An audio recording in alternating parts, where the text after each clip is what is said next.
사람은 자기가 입는 옷에 걸맞은 행동을 하게 됩니다. 야한 옷을 입으면 야하게 행동하고 싶어지고 고상한 옷을 입으면 고상하게 행동하게 됩니다.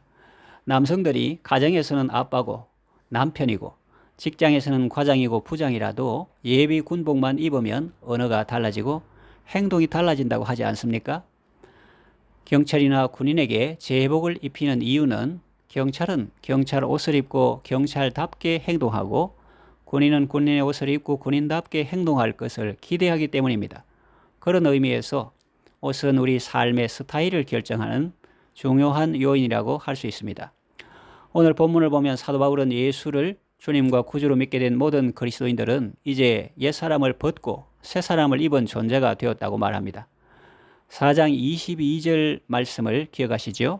너희는 유혹의 욕심을 따라 썩어져가는 구습을 따르는 옛사람을 벗어버리고, 그리고 이제 그들은 더 중요한 명령 앞에 서게 된 것입니다. 4장 24절이죠.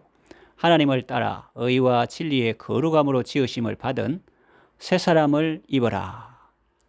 옛 사람을 벗고 새 사람을 입어라 말씀하십니다. 달리 말하면 옛 옷을 벗고 새 옷을 입어야 한다는 것입니다. 아주 요즘 날씨가 추워지면서 우리가 새 옷을 꺼내 입는 것과 마찬가지입니다.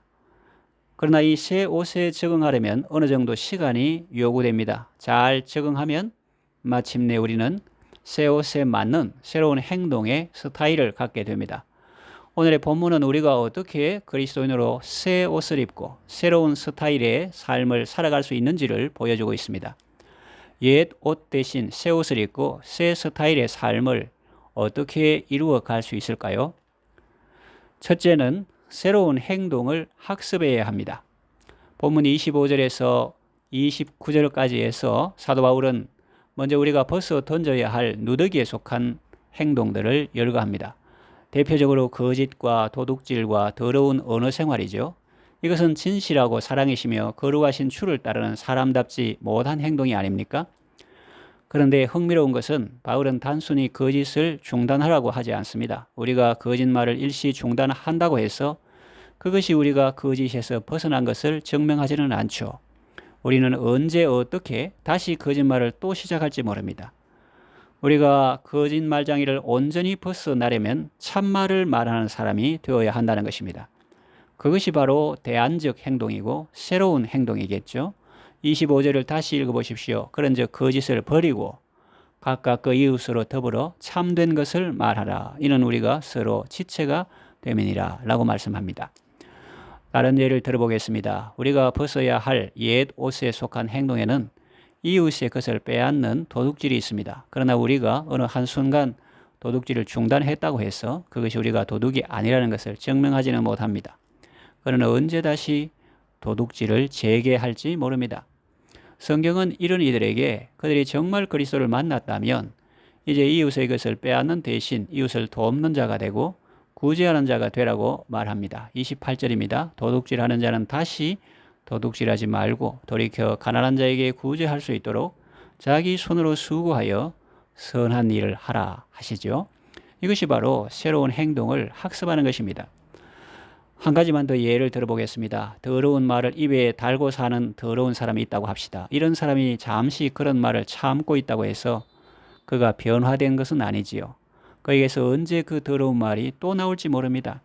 그러나 그런 사람이 선한 말로 다른 사람을 격려하기 시작하면 그것이야말로 변화의 증거가 아니겠습니까? 그것이 바로 새로운 행동의 학습입니다. 29절입니다. 무려 더러운 말은 너희 입 밖에도 내지 말고 오직 덕을 세우는 데 소용되는 대로 선한 말을 하여 듣는 자들에게 은혜를 끼치게 하라 라고 말씀합니다. 물론 이런 노력이 하루아침에 성공하는 것은 아닙니다. 그러나 실패하더라도 반복적인 노력을 하면 그것이 새로운 행동으로 정착할 수 있습니다. 반복이 습관을 만들기 때문입니다. 새로운 행동을 배우고 익혀서 새로운 스타일의 삶을 사시기를 바랍니다. 둘째로 성령의 인도에 민감해야 합니다. 지금까지 우리는 거짓 대신 진실한 말을 하고 도둑질하는 대신 구제하고 더러운 말을 하는 대신 선하고 덕이 되는 말을 함으로 만들어 가야 할 새로운 삶을 생각해 보았습니다. 그러나 그리스도인의 새로운 삶은 반드시 도덕적인 코드에 의해 만들어지는 율법적인 삶만은 아닙니다. 예수 그리스도를 인격적으로 구주와 주님으로 영접한 사람들 안에는 그리스도의 영이신 성령님이 거하십니다. 로마서 8장 9절의 말씀을 기억하시죠? 거기 보면 누구든지 그리스도의 영이 없으면 그리스도의 사람이 아니라 라고 말씀합니다. 그러므로 이제부터 그리스도인으로서의 새로운 삶은 우리 안에 거하시는 그리스도의 영, 곧 성령님의 인도를 따라가는 삶이어야 합니다. 구체적으로 성령의 인도를 받는다는 것이 무엇을 뜻하는 것일까요? 우리가 그리스도인으로 죄를 범하려고 하면 성령이 우리 안에서 근심하십니다. 아, 성령이 근심하고 계시는구나. 이렇게 느껴지면 그 죄를 떠나시면 됩니다. 그것이 바로 승리의 삶인 것입니다. 30절을 읽어보십시오. 하나님의 성령을 근심하게 하지 말라. 그 안에서 너희가 구원의 날까지 인치심을 받았느니라. 성령은 우리가 거짓을 말하려고 하거나 도둑질을 시도하려고 하거나 더러운 말을 뱉으려고 하면 우리 안에서 근심을 시작하십니다. 우리 마음이 불안하고 평화를 잃을 것입니다. 그러면 그 일을 즉각 버리십시오. 그것이 옛 옷을 벗는 일입니다. 그런가 하면 성령이 적극적으로 어떤 일을 하도록 감동하시면 그 일을 하시면 됩니다. 예컨대 진실을 말하도록 감동하신다면 어떤 불이익이 있어도 그렇게 하셔야 합니다. 굳이 하라고 하시면 당장의 손해가 타도 그렇게 하십시오. 선하고 덕스러운 말을 하라고 감동하시면 즉각 그렇게 하십시오. 이런 감동을 소멸하는 것은 성령을 거스리는 일입니다. 그래서 바울은 데살로니가전서 5장 19절에서 성령을 소멸치 말라고 말씀하신 것입니다. 이처럼 성령의 감동을 소멸치 않고 성령의 인도를 따르는 과정이 바로 성화의 과정이요, 새 옷을 입고 새 스타일을 만들어가는 삶입니다.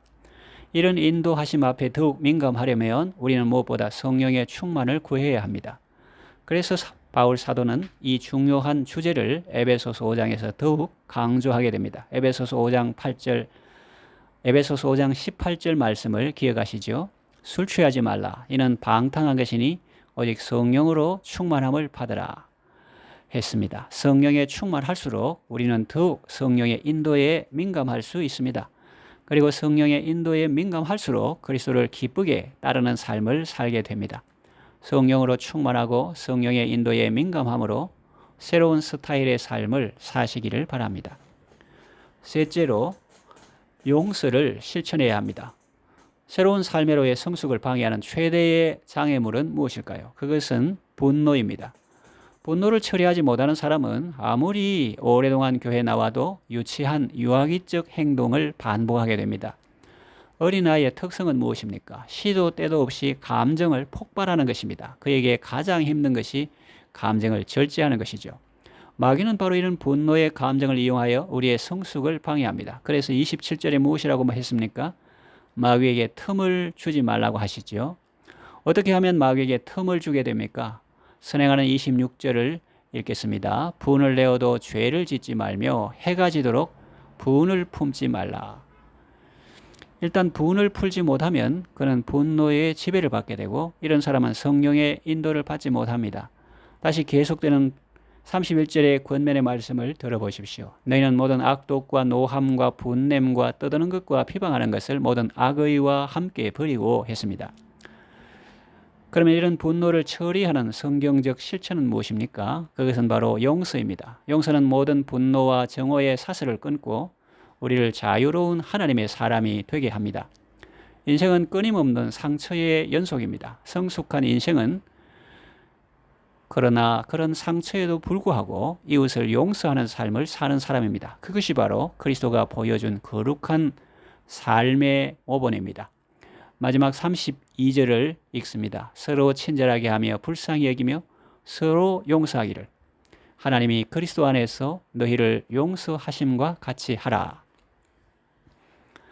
용서가 힘들면 하나님이 나를 어떻게 참아주시고 나를 어떻게 용서하셨는가를 묵상해 보십시오. 이런 용서를 통해서 우리는 새로운 가정을 만들고 새로운 공동체를 만들 수 있습니다. 아름다운 공동체는 허물이나 죄가 없는 공동체가 아니라 이런 허물과 죄를 용서로 극복할 줄 아는 성숙한 공동체입니다. 용서를 실천함으로 새로운 스타일의 삶을 사시길 바랍니다. 이제 말씀을 정리하며 맺으려고 합니다. 옛사람과 그 행위를 벗고 새 사람으로 옷 입은 사람은 새로운 행동을 학습해야 합니다. 그리고 성령의 인도하심에 민감해야 합니다. 그리고 용서를 실천해야 합니다. 변화된 행동과 성령님의 인도하심과 용서는 우리의 삶을 더욱 아름답고 풍성하고 건강하게 만들어줍니다. 새 사람의 옷을 입고 새 스타일로 살아가는 복된 성도가 되시기를 바랍니다.